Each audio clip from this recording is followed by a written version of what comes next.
2 years ago, an ash cloud from an Icelandic volcano paralysed northern Europe. But was this just a freak event, or could it happen again? I'm travelling to the source of the ash cloud to find out. I'll be meeting the scientists who are monitoring the biggest volcanic threats. I'll descend deep underground to discover the effects of tectonic activity. And I'll meet the people who live and work in the most volcanically active country on Earth. We may not have any active volcanoes in Britain, but we're not immune to their effects. What can we learn from Iceland about living with volcanoes?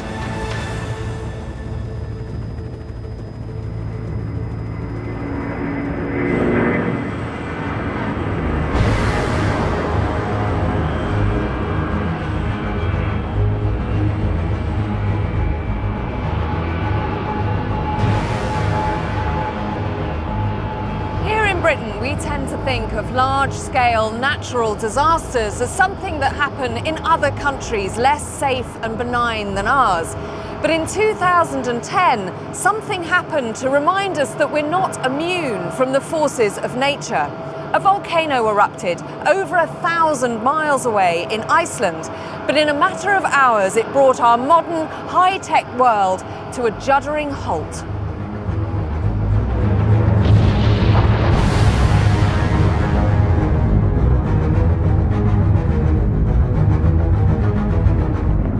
For the first time in British aviation history, all flights in and out of the UK have been cancelled. 10 million flights pass through European airspace every year. At Heathrow alone, they deal with over 1,000 planes a day. Air traffic controller Jonathan Astle was on duty the day the ash cloud arrived. We know that putting volcanic ash through an engine of an aircraft is a bad thing to do. In this case, it was very much like glass, which if you throw a box full of bottles through an aircraft engine, that's not going to be good.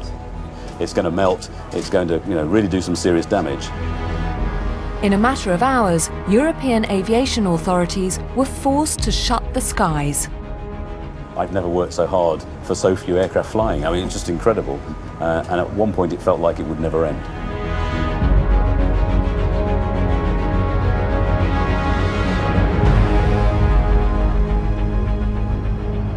All Icelandic eruptions bring Europe to a standstill. So what was it that made this one so disruptive? And most importantly, could it happen again? To find out, I'm heading for the country where all this began.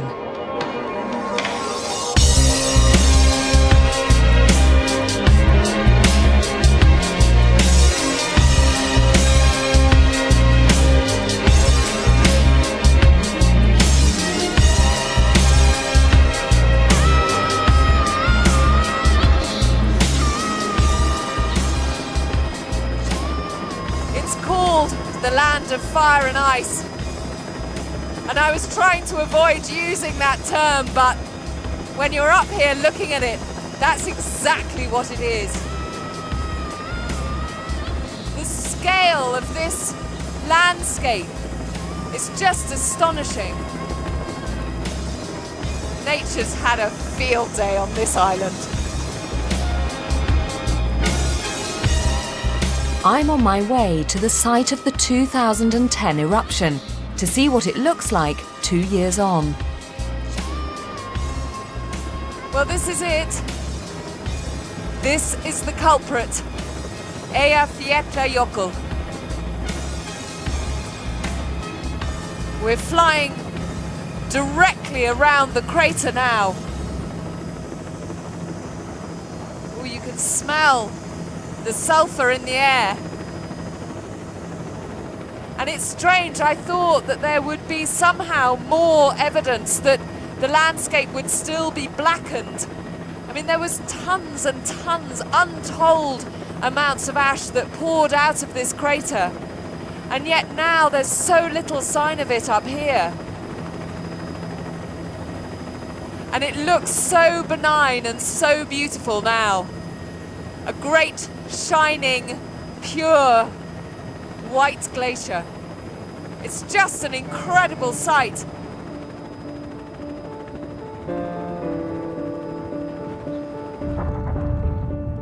The eruption was on a scale that we hadn't seen in living memory. No one died in 2010, but as events unfolded, the Icelandic president had a stark warning for the rest of the world. Unfortunately, what we have seen in the last few days could only be a beginning of an experience which might be repeated throughout the 21st century, because the scientific evidence points towards larger eruptions in the near future. So I think we should, all of us throughout Europe and the world, start planning in a calm and rational way for that eventuality. If there are bigger eruptions to come, I want to know when they might arrive and what the consequences could be for both Iceland and Europe. So from Eyjafjallajökull, I'm setting out to visit a few of Iceland's 15 other active volcanoes, some of which have produced big eruptions in the past, and others which threaten to erupt again in the near future. Since Iceland was settled just over 1,000 years ago, on average there's been a volcanic eruption every 5 years. And one of the biggest and most devastating of those eruptions has changed the landscape of one corner of Iceland forever.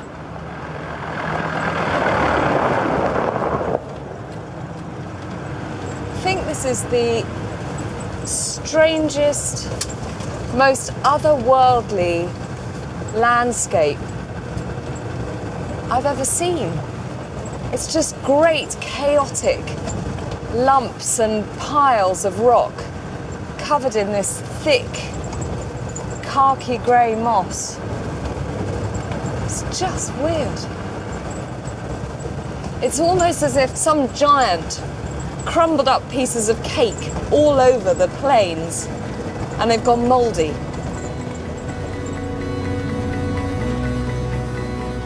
This lumpy plain was formed in 1783 by an enormous eruption from a volcanic fissure called Laki. At over 20 kilometers wide, it's part of the biggest single lava flow on the planet. To hear how it all happened, I'm meeting Hinrik Olafsson, a guide here in southern Iceland. All around Iceland. This lava has its origin from Laki. And fissures opened. And it took only 4 days for the lava to run down, about 34 kilometers down to the lowlands. So it's you can't imagine how powerful it was. And that was ongoing for 8 months. This map shows how the eruption spread from a fissure in the hills and fed 2 enormous lakes of lava, which expanded across the plain and began to close in on a small farming community. These pictures from Hawaii in 2011 show a fissure eruption in full flow.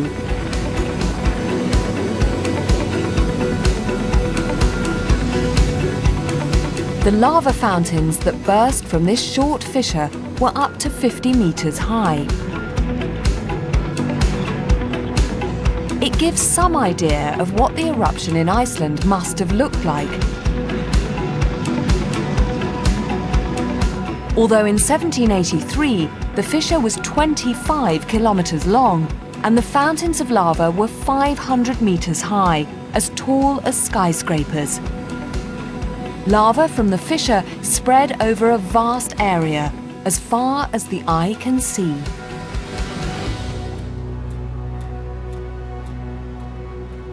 How do we know so much about this eruption and the effects that it had?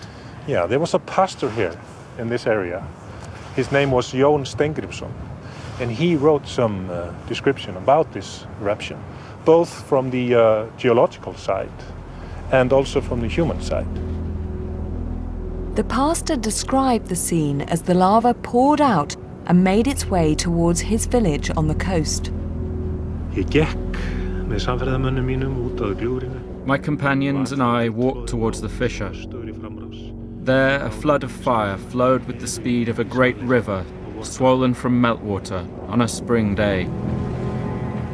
In the middle of this fiery river, great cliffs and slabs of rock were swept along, tumbling about like large whales swimming, red hot and glowing. As the lava flow advanced towards their homes, the pastor gathered his congregation and gave what has become a famous sermon, known in Iceland as the Fire Mass. He inspired the villagers to face up to their situation without fear.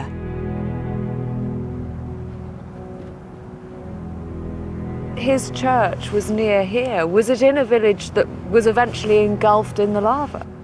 Actually, the lava stopped 2 kilometers from the church where he was holding this great speech called Fire Mass, where he was trying to urge people to carry on and believe on life.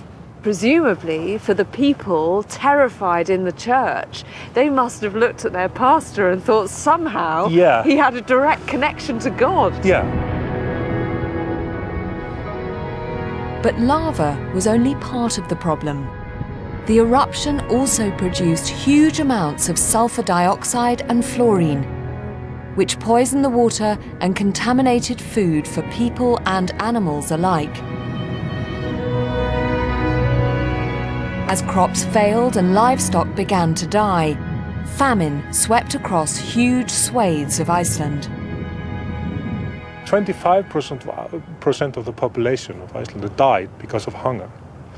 And most of the island was totally covered with ash. And there was also a mist. You know, they hardly had sunlight for many months. The events of 1783 are an important chapter in Icelandic history. 10,000 people died during the Laki eruptions, and it's a story which is still taught in school here. The courage shown by the pastor Jón Steingrímsson has also come to symbolize the attitude of Icelanders to the volcanoes around them. Is it something that's still referred to today? Is it still talked about today? Absolutely. It was a huge catastrophe for Icelanders. And we have to have this knowledge about it so we can learn and, you know, carry on. You are living kind of in the shadow of danger all the time. As an Icelander, is that sense of potential impending doom always slightly at the back of your mind? No. To be honest, no. If you understand it, if you respect it, you should not be afraid. So it's quite important for us to know about those things because they will happen again, I can tell you.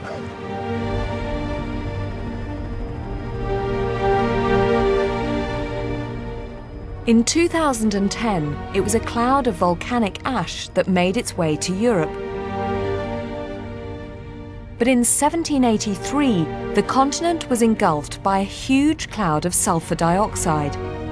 If a similar eruption happened again today, that toxic gas could have devastating consequences, particularly in densely populated areas like London. People would start to really struggle to breathe, the air quality would deteriorate dramatically. We'd probably struggle to see St. Paul's across the river here. And so I would say that the disaster potentially could be greater in the 21st century than it was in the 18th century. And in the 18th century, they thought it was the end of the world. So you can see that it's going to be bad. In the summer months, hot weather and air pollution often combine to reduce air quality in modern cities across Europe. Add volcanic gases to the mix, and the result is a thick fog laced with sulfuric acid. At that point, people with fragile health or breathing problems can really begin to suffer. Professor John Grattan has found evidence in historical records showing that the arrival of volcanic fog from Iceland had similar effects over large swathes of Europe in the 18th century. On the 23rd of June 1783, people across Western Europe woke up to a changed world. There are descriptions of people waking up and looking out their window at their gardens and seeing that their fruit had fallen to the ground. forests being stripped of their leaves, and there's an intense smell of sulphur in the air. And they say that in the morning and in the evening, as the sun rises and sets, it's blood red, like a red-hot pewter plate. And somebody describes it as like a red-hot salamander. And people are really, really worried by this. There are very clear descriptions of people struggling to breathe, of an uncomfortable pressure, palpitations of the heart, of mysterious agues and fevers, of outbreaks of terrible diarrhea, the bloody flux.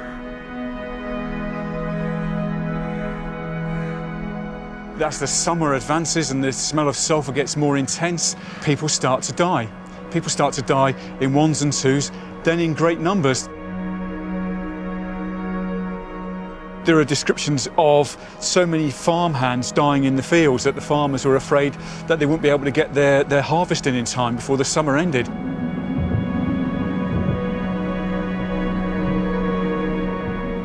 Within the parishes we've looked at in England, we're looking at about 30,000 extra deaths, a doubling of the death rate, and it certainly seems to be higher than that in France.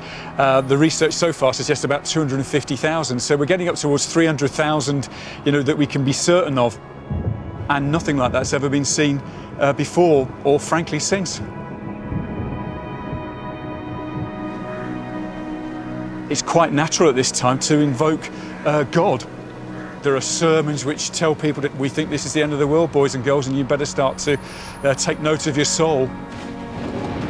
This is Armageddon, and you better take note of it.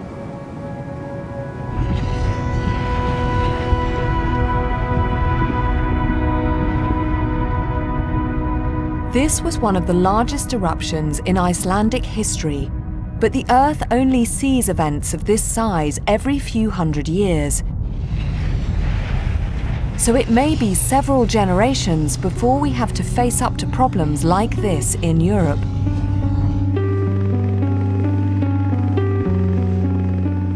The colossal volcanic scar from the Laki eruption now stands as a monument to the lives that were lost. And this is just one of many fissures which cut across this landscape. The fissures in Iceland are part of a network of rifts that cross the entire planet. These are the boundaries between the tectonic plates, and they're home to 80% of the world's volcanoes. Iceland straddles one of those plate boundaries, where for 50 million years the North American and Eurasian plates have been moving in opposite directions.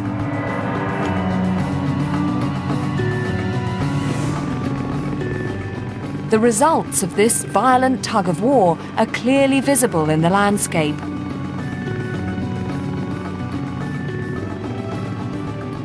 As the plates pull apart, magma rises from the Earth's mantle to fill the gap. Millions of years of eruptions have piled lava flow upon lava flow to create an entire country. So the rift that splits this island in two is the birthplace of Iceland itself. And in the future, Iceland will continue to grow, which makes it vital that scientists understand exactly how the process works. Here in the southwest of the country, a recently explored site represents a unique opportunity to study one of these volcanoes not just on the surface, but from the inside. I've come here with Bjorn Oddsson, a volcanologist who's keen to get a first look at this geological one-off.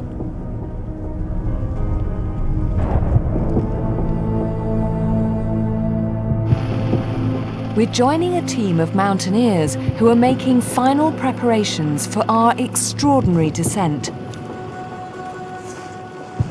A real-life journey to the center of the Earth.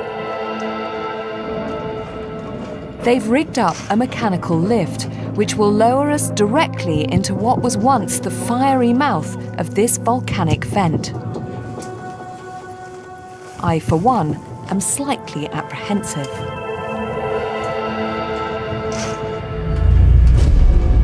Now, you've never been down here either. No, I've never been here. Are you a little bit nervous about this slightly Heath Robinson piece of kit that we're descending into the bowels of the earth in? I think it will work. I hope so. I hope so too. Crossing the gantry to the lift feels a little bit like walking the plank, and the gaping hole beneath is impossible to ignore. But finally, we're ready to descend. It was not so bad. That's my nervous laugh. Yes.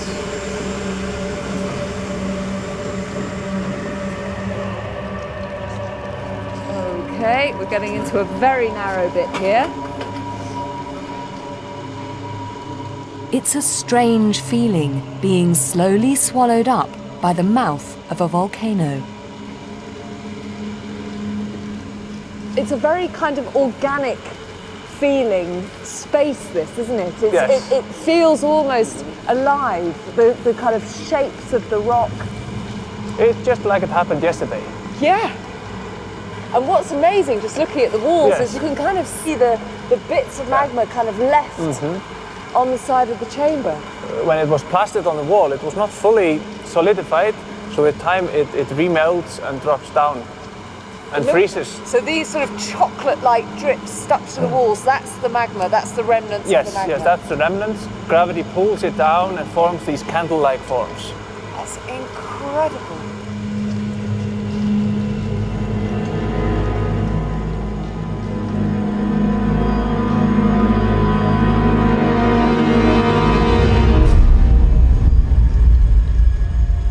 As we descend further, the throat of the volcano begins to widen out. We're lowered into a vast open chamber.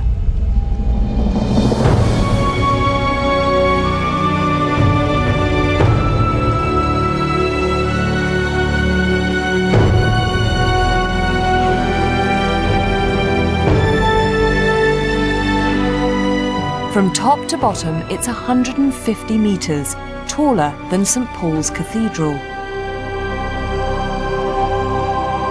We're now deep inside the body of this volcano, in a space that would once have flowed with liquid magma.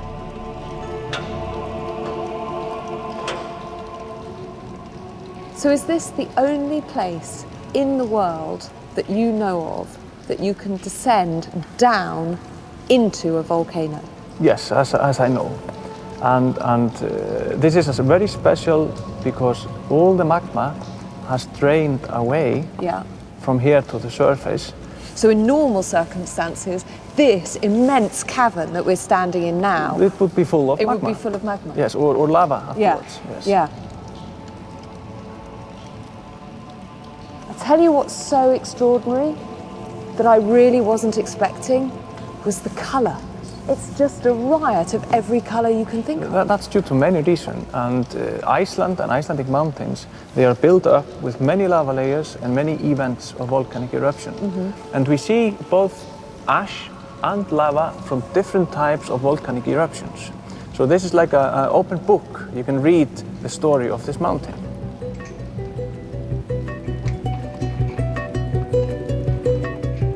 In the damp air of the cave, chemical reactions have changed the colour of the rocks, like the rust on a piece of iron. But as well as a beautiful sight, the colourful shapes in the walls have a greater significance. Like tree rings, the lava layers record the history of eruptions here, as they piled up, one on top of another. And running vertically through the walls, this band of black rock marks the feeding channel that supplied magma from deep beneath our feet. What you see here is like a wall of fire. Right. But this is just a wall of fire frozen underground. It cuts across this cave and it runs along the entire length of the fissure, underneath the volcanic ridges on the surface, which it created a few thousand years ago. And we can see the direction of these lines is parallel to all the mountain ridges we see on the surface. Most volcanic eruptions in Iceland are on fissures. So Iceland is pulled apart.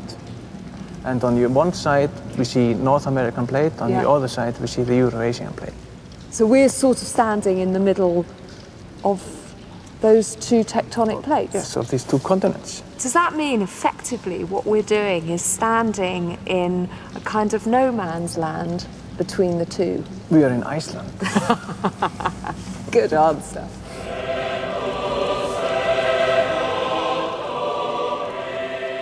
This volcanic cathedral provides a fascinating new perspective on Iceland's central rift.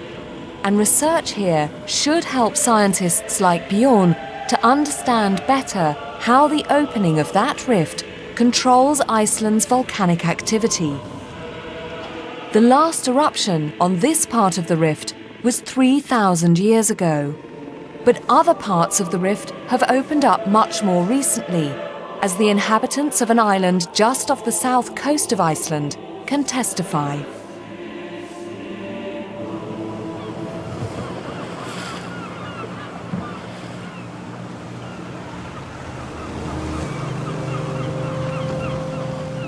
This is Heimaey, and the entrance to its harbour is protected by dark, looming cliffs, a clue to events which rocked this place to its foundations almost 40 years ago.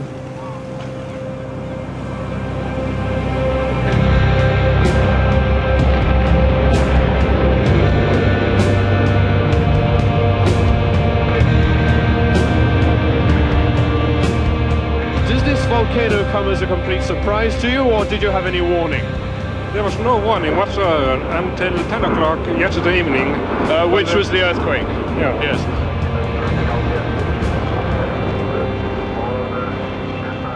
Lava entering the sea causes the water to virtually boil and sends clouds of steam thousands of feet up into the air.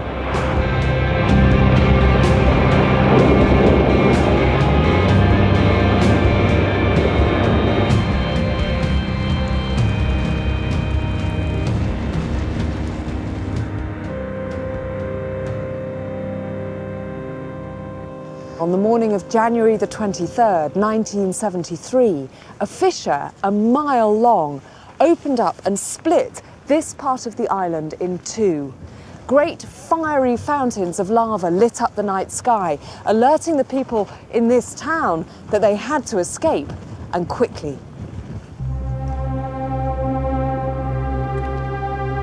Today on Heimaey, evidence of that volcanic eruption is easy to find.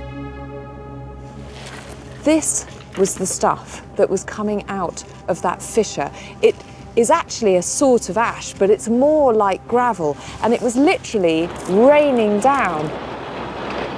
But of course, it wasn't cool, inert stuff like this. It was at about 1,000 degrees Celsius, and this wasn't all that was coming out of that fissure. There were enormous lumps of lava like this. This is called a lava bomb, and these were being thrown out, great molten lumps of rock that came thudding into the ground. So to be here when that happened must have felt like being in a living hell. To the 5,000 inhabitants of this tiny island, it felt like the end. The volcano threatened to engulf everything, and although it was a heart-wrenching decision, they knew immediately that they had to leave. It was pure luck that the night the volcano erupted, the harbour was full of fishing boats. And on a normal night, all the men and all the boats would have been out at sea. But there'd been a huge storm the night before that had kept men and boats at home. So when the volcano erupted, suddenly there was a means of escape from what must have seemed at the time an inescapable fate. Most of the population was evacuated to the mainland by boat, but Heimaey's natural harbour makes it the most profitable fishing port in the whole of Iceland, and no one was willing to abandon this place for good. Determined to preserve their way of life, about 100 men stayed behind to try and save as many homes as they could. At first, they concentrated on clearing ash, hoping to stop roofs collapsing. But the ash kept falling, and many houses were soon completely buried. Where a whole neighborhood once thrived, just a single chimney now emerges from the ash.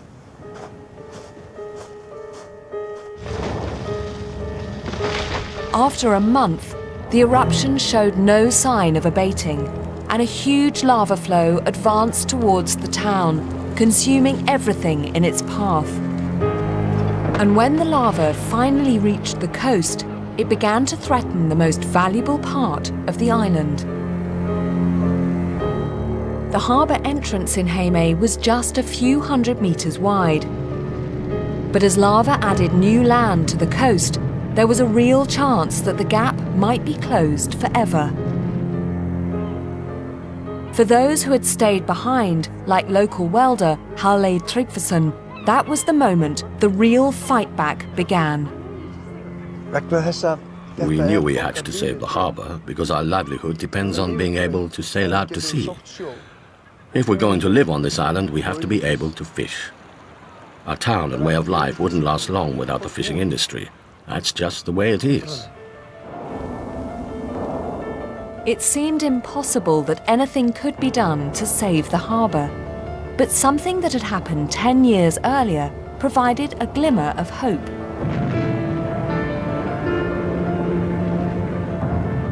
Just a few kilometres from Heimaey, an underwater volcano broke the surface in 1963 to create a brand new island called Surtsey. As lava flowed into the sea, one volcanologist had watched as it cooled and hardened on contact with the water, creating a barrier which diverted the flows behind it. 10 years later, he realised that what he'd witnessed could be the key to saving Heimaey's harbour, and he proposed that they spray seawater directly onto the advancing lava. I was put to work welding pipes together. As soon as we began spraying cold seawater on the lava, it started hardening and gradually heaping up. We noticed that the lava was losing ground and actually being diverted. So everyone was saying, "It's working. Spray more on it, spray more." Halle and the rest of the team worked around the clock. A huge network of pipes was put together, and extra pumps were shipped in to get water right into the heart of the lava flow.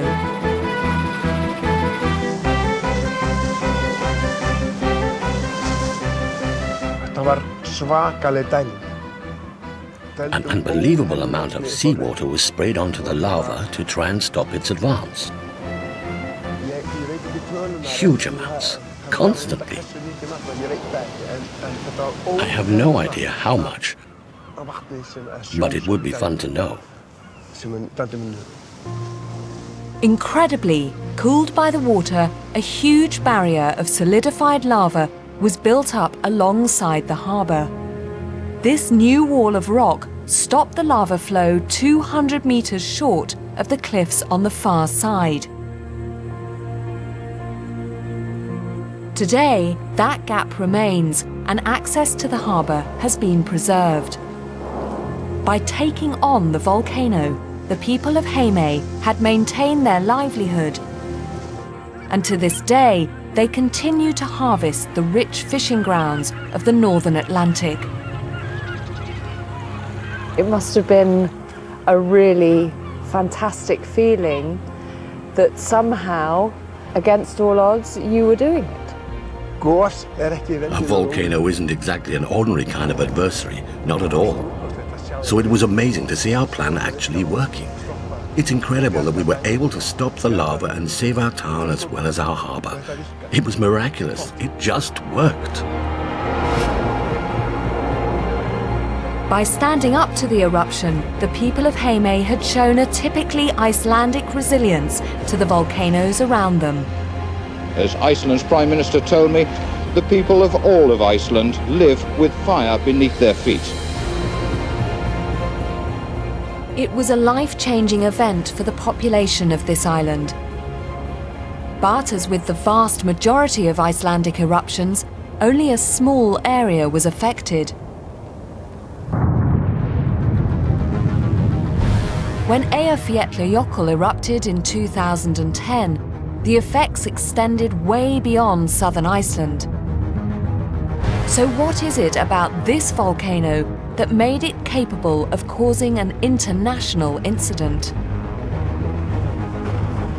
To find out, I'm heading to the summit using specially adapted jeeps to cross the glacial ice. Why is it necessary to have such big tyres? Is it just to make you feel a bit more macho? A little bit like that, yeah. No.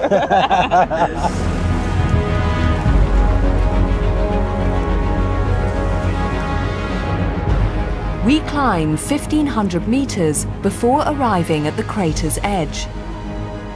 Again, I've joined Bjorn Oddsson, who's part of the team that's made a surprising discovery about the 2010 eruption. We've come as close to the edge of Eyjafjallajökull's main crater as we dare. Beyond here, the walls of this new gash in the ice are extremely unstable, tumbling down to the steaming vent below.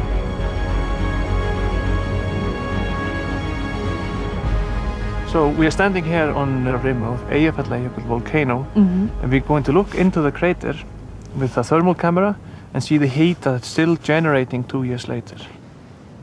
When the magma is erupted, it's close to 1100 or 1200 degrees Celsius. Wow. And with time it cools down, and I would guess that just below the surface it's around boiling point. And several meters down you would find 600 to 800 degrees Celsius. Wow. Because it takes a really long time to cool down. Does that mean that the volcano is still sort of in eruption mode, if you like? Could it still go any minute? It still can go any minute, but it'll probably be like this for many years, and the core beneath will be warm. Even though we're 1,500 meters up and it's freezing? Yes, even though. I think the abiding memory that everybody has of this eruption were those vast towering ash clouds that then got dispersed not just across Iceland but all the way to northern Europe. Why ash? Why did this volcano generate so much ash? That's due to the volcanic happening under ice. So it produced a lot of meltwater, and the interaction between the lava and ice breaks up all the lava and forms ash, which is transported into ash plumes and dispersed in the atmosphere. Meltwater in the summit crater interacts with the lava emerging from the vent. The resulting steam explosions rip the magma into tiny fragments, better known as ash.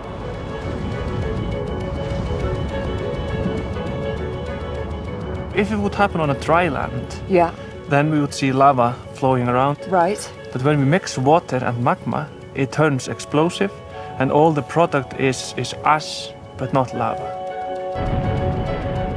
During the eruption, 250 million cubic meters of ash was blasted high into the atmosphere.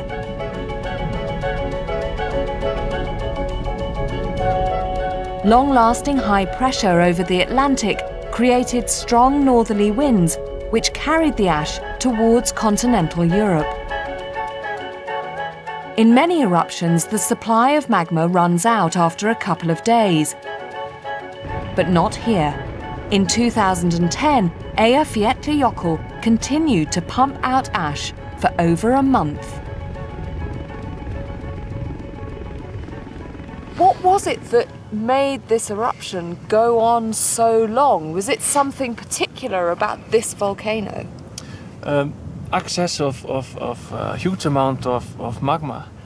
It seems like the magma from last eruption has been resting under the volcano since 1821. So hang on a second, let me see if I can understand this properly. You're saying that the last eruption here was in 1821. 1821. And the magma came up as we expect, up the sort of chimney, if you like, up to the crater, but some of it got sort of stuck on the way, went down a kind of little channel or a little tunnel and just sat there. Yes. And then 2010, you have another great boiling up of your kind of original magma, if you like, at the bottom of the chamber. That starts to travel up. The old magma kind of wakes up and goes, hang on a second, what's going on? And that comes up with it. Yes. Well, scientists are quite clever, aren't you? There it is.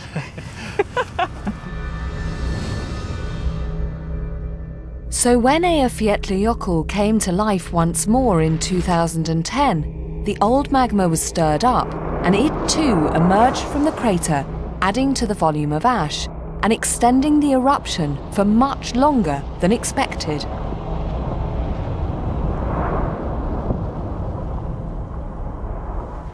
Is this our picnic? This is our picnic. So, during the eruption, all this area was covered by ash. So this would have been black? All black, several meters. Right. But it's 2 years in, so we had 2 years of winter snow. Yeah. So maybe 10, 15 meters of snow on top of it, so we don't see any ash here right now. The ash might all be buried now, but Bjorn has brought a sample with him to explain what it tells us about the eruption. This is the very ash that came out of this volcano in 2010. Yes. Wow. And in the beginning, Yeah.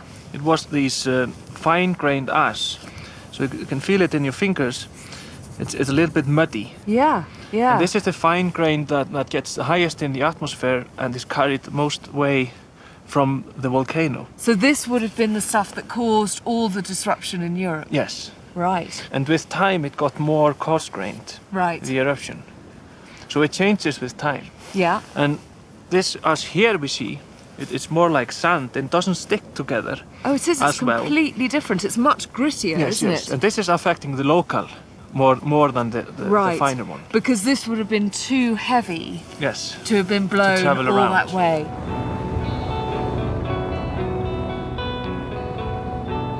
Until 2010, this was considered a dormant volcano,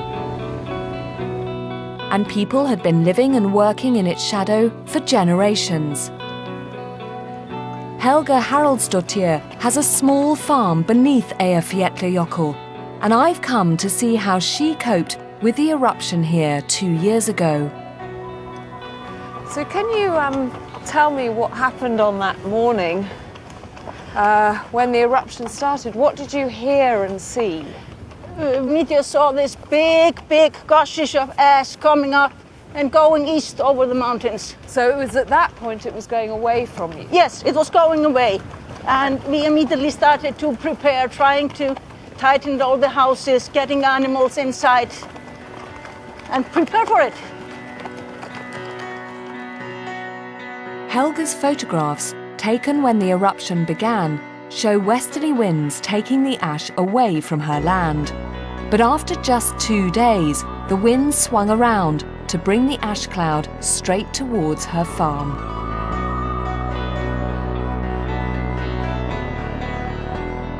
This big, dark brownish cloud getting up probably 3-4 kilometers higher and just coming crawling down here the hills. So it was sweeping down. Yeah, it came across sweeping here. down from the glacier. Yeah. And in the end, we just disappeared into it. Everything was pitch black and we didn't see anything.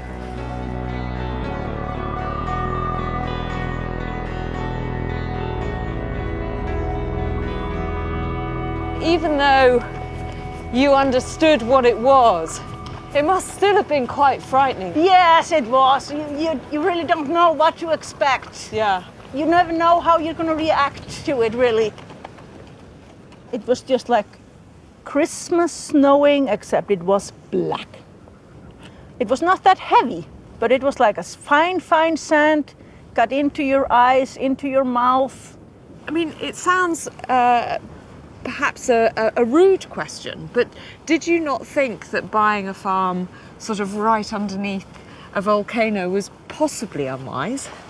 No, I don't think so. I don't think anybody considered Eyjafjallajökull as an active volcano. Really? It hadn't erupted for 200 years and we So didn't really think it would go off. Wasn't your first reaction just to run away? I mean, what did you do? No, my first reaction was get all the horses inside.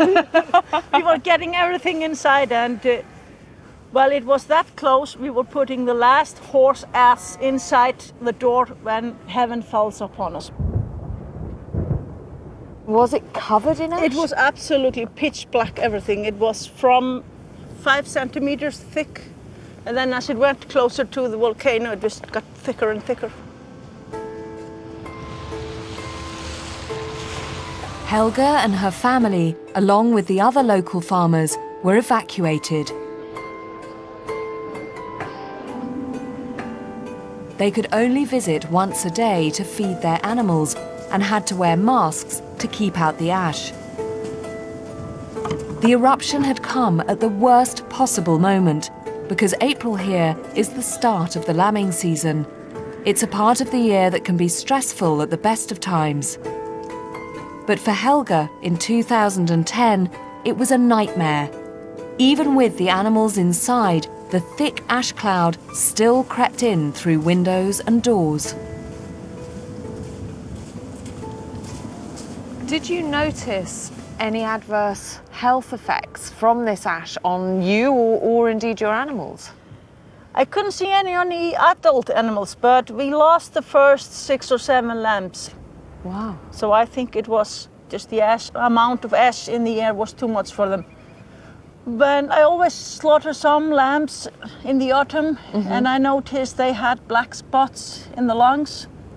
Some tiny, another larger one. Then I killed one, a 2-year-old, and she had brownish stripes in her lungs, as big as the thickest of my finger. Wow. Just going through the lungs.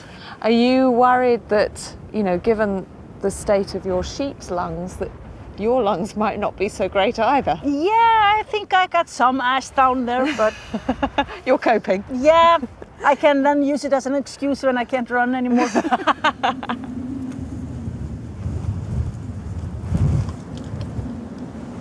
So once this ash cloud had passed, what were you left with? What did the farm look like? Well, everything was kind of in grayish, dark colors. We had about 5 to 7 centimeters thick ash over everything. Then when it rained, it got into this disgusting mud. Oh. And then when it dried up again, it was just like a concrete over everything. What did you think you could do? Nothing. You couldn't do anything. You just have to wait and see what will happen. And we took the point early on that we're just gonna try to stick with it, see how it goes, but we were not gonna throw in the towel yet. So what happened to all the ash? I mean, did you literally have to sort of scrape it up? No. It's just sitting under the grass. Yeah. Yep. Looking at the area around the farm now, it's hard to believe it was once blanketed by thick black ash. That's the pumpkin map. God, it is beautiful here. Yes, it is. Oh, look at your lambs. Bra! Vertu gæsaláttum. This year's lambing season has just begun, and life on Helga's farm has returned to normal. Have these just been born? They look very young. Yes. Oh, they are adorable. Have you ever thought, actually, I just want to move? No. It's the best spot in Iceland. Really? Yes, it's way colder, just 10 kilometers to the east or west over the winter. So it's the best spot in Iceland. And if Eyjafjallajökull was to decide to erupt again next year, would you still feel the same? Yes, I think so. I would just be a little bit more prepared what to do.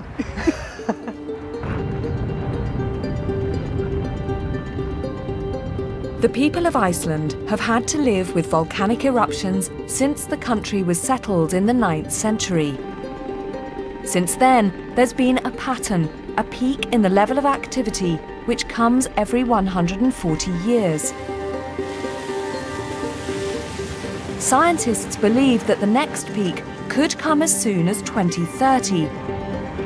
But events over the last couple of years suggest that things might have already begun to pick up. In March 2010, there was a spectacular lava eruption just a few kilometers from Eyjafjallajökull. In May 2011, another explosive eruption happened at a volcano called Grímsvötn. And later the same year, there was a burst of geothermal activity beneath the glacier at Katla, one of Iceland's biggest volcanoes. Now that geothermal activity heated up the ice and caused a flood of water to come pouring off the volcano and down this river valley, taking out the bridge and causing mass devastation as it made its way to the sea.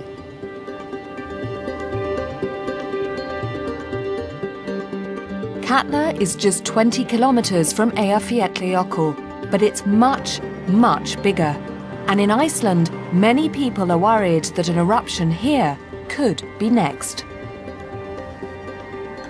The time for Katla to erupt is coming close. I don't say if, but I say when. So I think it is high time for European governments and airline authorities all over Europe and the world to start planning for the eventual Katla eruption. I'm heading for the summit of Katla to see how scientists are using the latest technology to keep a close eye on this volcanic giant. Crossing the vast summit ice cap, we're joined by Dr. Benny O'Faigson, the man in charge of monitoring efforts here on Katla. He leads us to a rocky outcrop rising out of the icy plain, the highest point for miles around.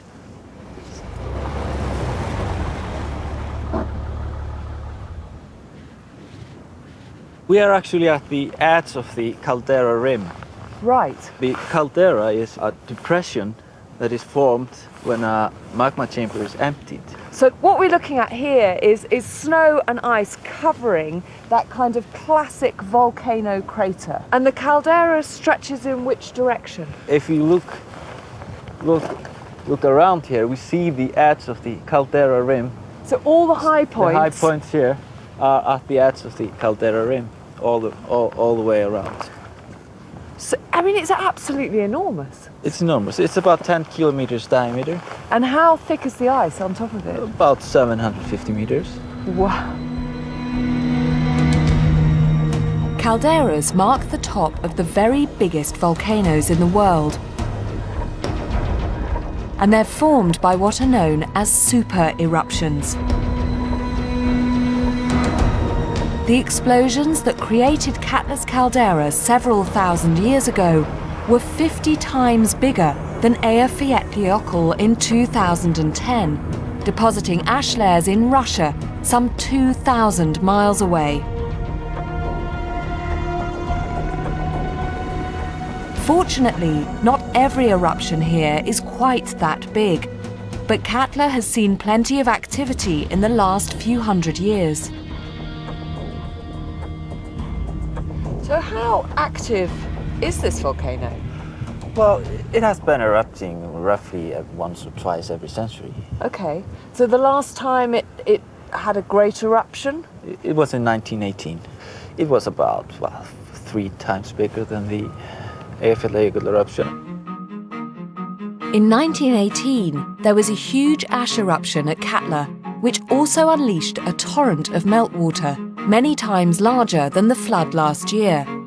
It ripped huge chunks from the glacier and carried them like icebergs towards the coast. That is almost a century ago. Yes. So does that mean it's kind of overdue? Well, I mean, no, I wouldn't say that. I mean, volcanoes aren't overdue. They change patterns on a regular basis, or irregular basis actually. And they are irregular and complex things. It might erupt in 10 years, it might erupt in 50 years, it might erupt in a few weeks. Okay, should we get this job done then?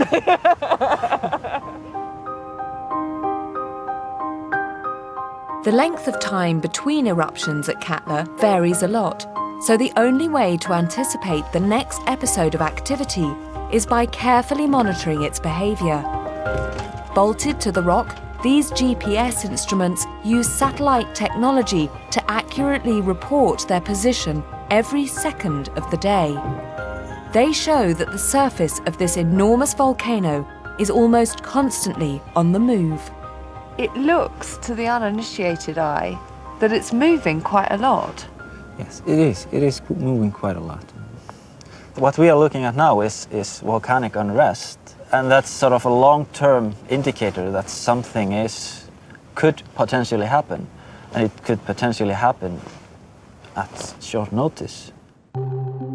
This shifting of the ground is often seen at active volcanoes, but it doesn't necessarily mean an eruption is on the way. What Benny is really looking out for is evidence that shows whether the pressure is building in Katla's magma chamber, deep beneath our feet. How does magma accumulating kilometers below us, presumably, how does that affect a GPS instrument right up here on the surface? If you have a magma chamber below a volcano, yeah, and there is magma coming into that magma chamber, it increases the pressure in the magma chamber. So you're basically increasing it in size.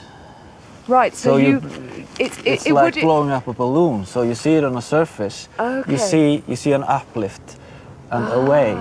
So Benny won't issue any warnings until he sees clear movement up and away from the magma chamber over a period of days or weeks.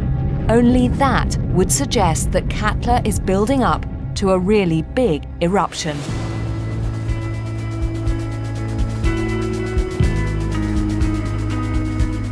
When Katla does erupt again, the consequences could be a lot more serious than the ash cloud that reached us 2 years ago. In Iceland, the population is well aware of that threat and of the dangers posed by all the other volcanoes around them.